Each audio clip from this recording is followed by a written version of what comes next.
Hello, and welcome to Top KKE. In this video, I'll be talking about why anarchists should defend Stalin and his legacy.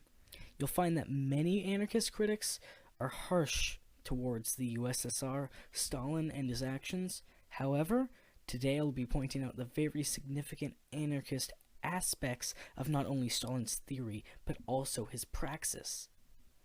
I will make it clear, before I proceed further, that I'm not here to mindlessly defend everything Stalin did and claim he did nothing wrong. I'm only interested in approaching Stalin from a proper materialistic perspective.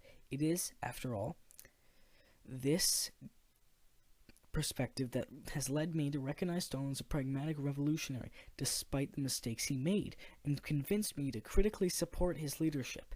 Now, I would also like to point out that I, myself, am a former anarchist, and I understand that the title of this video might sound a bit crazy, but I urge you give me a chance and hear my arguments first, before criticizing.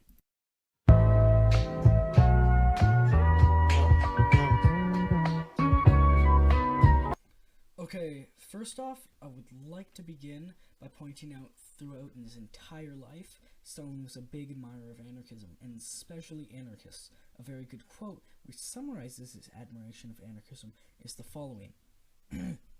Anarchism does not look at life with its eyes shut, which has its finger on the pulse of life, and openly says, since life changes and is in motion, every phenomenon of life has two trends, a positive and a negative. Of course, Stalin's admiration of anarchists, and especially anarchism, was purely not a theoretical admiration. In many cases, Stalin's actions were clear examples of sympathy towards anarchists or other libertarian forces. Without going into too much detail regarding the history of those places, as I do hope that most of my viewers are at least somewhat educated on the past revolutionary movements of communism and the workers' movements, I would like to point out a few of these cases. First off, the Free Territory of the Ukraine and the Black Army. Well, the Bolsheviks were eventually pressured by the difficult situation they were put into to put an end to the Free Territory. Stalin, along with Lenin, were initially fond of Makhno's platformism and considered the Free Territory to be an interesting and promising libertarian socialist experiment, unlike Trotsky, who insisted on calling Makhno and his comrades bandits and consistently argued for a war with the Black Army, accusing them of breaking their alliance with the Red Army in many cases, and claiming they repeatedly stole Bolshevik supplies. Makhno, in turn, well disappointed the results of the Russian Revolution and the Bolsheviks, who, due to failure of the German Revolution and the material conditions present in Russia at the time, were forced to do things the anarchist office often criticized to preserve the revolution. Did, however, Bolshevik tactics and organization. Keep in mind that Stalin was a very important leading member of the Bolshevik Party. Another case is the Kronstadt Uprising, an anarchist uprising against the Bolsheviks, eventually crushed by the Red Army. I know this is a very controversial subject, and while I do believe the Bolsheviks couldn't have done anything different, it was a mistake that the anarchists rose up. Well, the people's state was in such chaos which caused a harsh reaction from the Bolsheviks. It is important to remember that it was again Trotsky and not Stalin who pressured the Bolsheviks into taking up arms and killing fellow workers. Stalin, while understandably not believing was not entirely opposed, was not a supporter of Trotsky's decision, and did not participate in the crushing of Kronstadt. Moving on, finally, we can point to Revolutionary Catalonia and the Spanish Civil War, which the Revolutionary Union, CNT, fought bravely against the fascist military, as well as the bourgeoisie and capitalism. On the fascist side were Nazi Germany and fascist Italy. Well, Spain lacked any real support other than some volunteers from many different nations, including George Orwell, a famous anti-communist by liberals. The Soviet Union, despite a non-intervention agreement imposed on it by the imperialist powers of Europe, provided the Republican forces and the anarchist fighters with material support, contributing significantly to the war effort.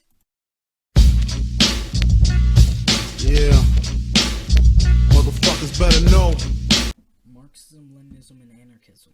How different are they really? Okay, it is important to remember that Marxism, Leninism, and anarchism both share the same goals, and while many MLs and anarchists claim that the strategies of achieving those goals are very different, the basic principles of their ideologies are often quite similar. As many anarchists also believe Marxist-Leninists do not like dogmatism, and believe that the strategies we choose to take will be based off a few principles, but depend largely on the material conditions of the place and the time they're adopted. This means that a Marxist-Leninist revolution isn't always the same, similarly to how anarchist revolutions aren't always the same. For example, a Marxist revolution could lead to a decentralized free association of communes, while an anarchist revolution can lead to a more centralized syndicalist structure, similar to that of revolutionary Catalonia. It is precisely because anarchism and Leninism as ideologies share the same goals that the principles and tactics are dialectually related. The same could be said about other communist tendencies, with these several exceptions.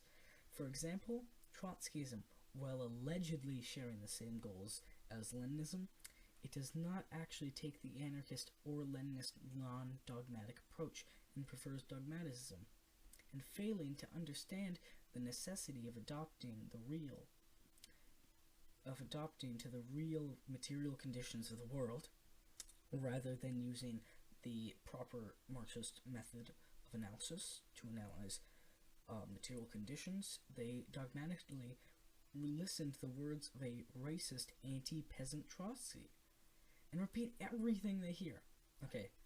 Before I end this point, I'd like to mention that anarchism is a very broad tendency, and what is said about Trotskyites could apply to some anarchists, but it certainly does not apply to most modern anarchists I know of, or to any important anarchist thinkers. Furthermore, I would like to discuss some very important principles of Marxism-Leninism and talk about how they apply to both tendencies, or are supported by both, even if many adherents to these ideologies are not willing to admit it. For example, you have socialism in one country. Socialism in one country is a tactic developed through revolutionary praxis by Stalin, among others, which proclaims that because, unlike what some delusional ultra-leftists may believe, the world revolution doesn't happen overnight, and abolishing capitalism isn't something you can do in a day or two, as stated by Lenin in State and Revolution. The successful revolutionaries must establish strongholds and internationally empower themselves until they're capable of helping revolutionaries abroad.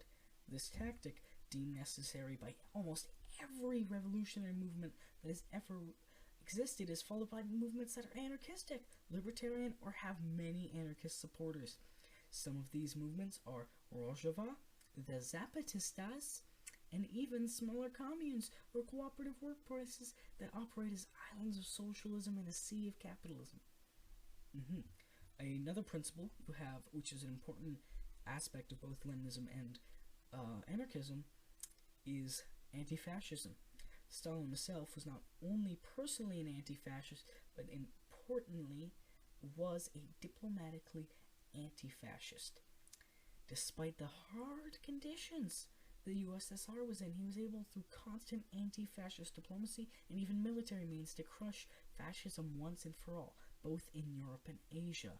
Marxist-Leninists and anarchists remain the two strongest anti-fascist political factions in contemporary times, such as the anarchists and Marxist-Leninists working together in revolutionary Catalonia. They're natural allies because of the dialectual common goal. Now, another trait which you'll often find is shared by Marxism, Leninism, and anarchism: anti-imperialism. Like all Leninists, Stalin was a strong supporter of anti-imperialism, recognizing imperialism as the highest stage of capitalism. He declared that capitalism could not be crushed as long as imperialism existed. As a leader of the USSR, he devoted a lot of resources and time into anti-imperialist struggles around the world.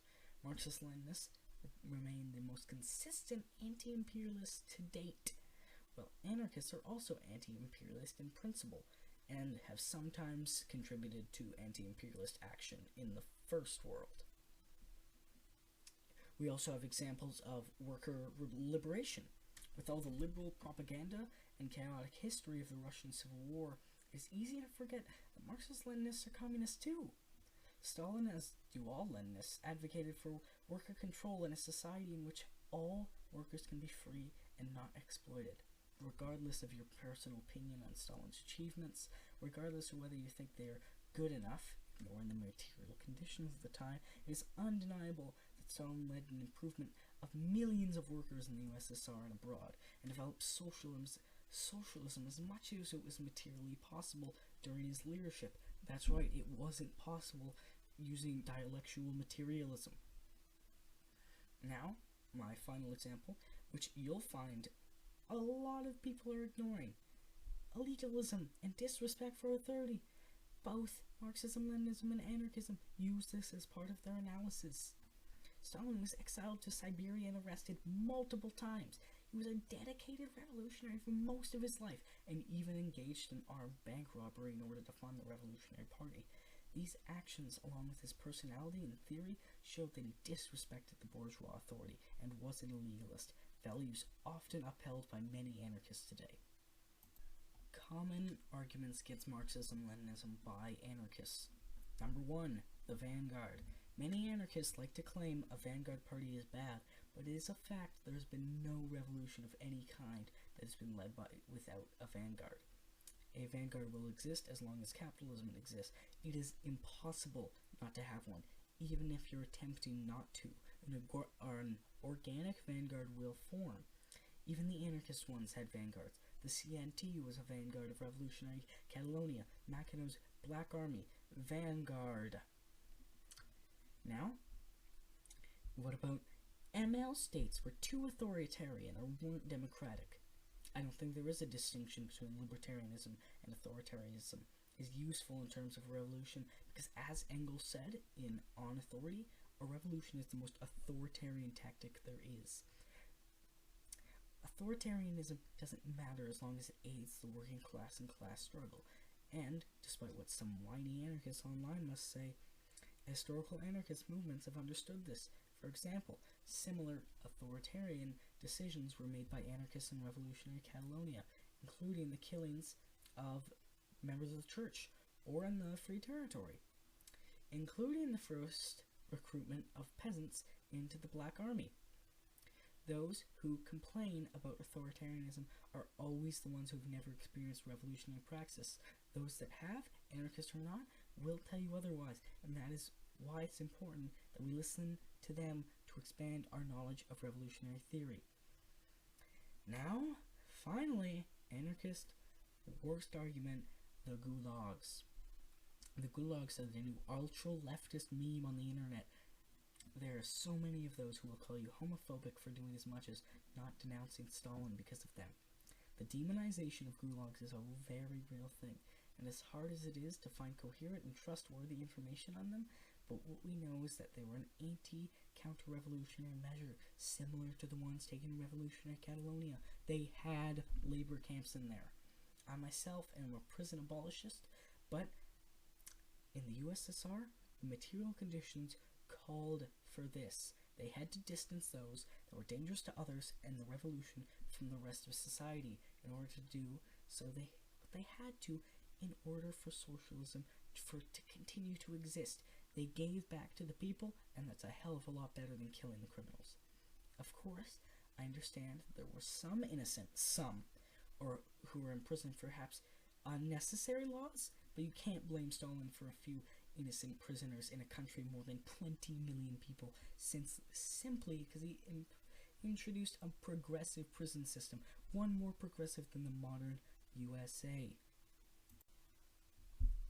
The conclusion: Stalin was a dedicated revolutionary who did all he could in the circumstances he was put in. He made several mistakes, but he was a great man and a pragmatic revolutionary who was willing to sacrifice everything, including himself, for the struggle against capitalism. Many anarchists entirely dismiss Stalin and his legacy, mostly because of liberal propaganda, which not only makes me sad, but also makes the revolutionary theory worse because by ignoring a huge aspect of Soviet history and dismissing it as the ultra-leftist lie of state capitalism, they fail to understand what led to Stalin's decisions and how the revolution was preserved under his leadership, as well as how the revolutionary was ended by revisionists after Stalin's death. I know many of you are watching this. This won't change your mind about Stalin, but I hope this video will make at least some anarchists have a slightly more objective view of Stalin and not entirely dismissing him as an evil monster, and perhaps even read some theory of his. Thank you for watching.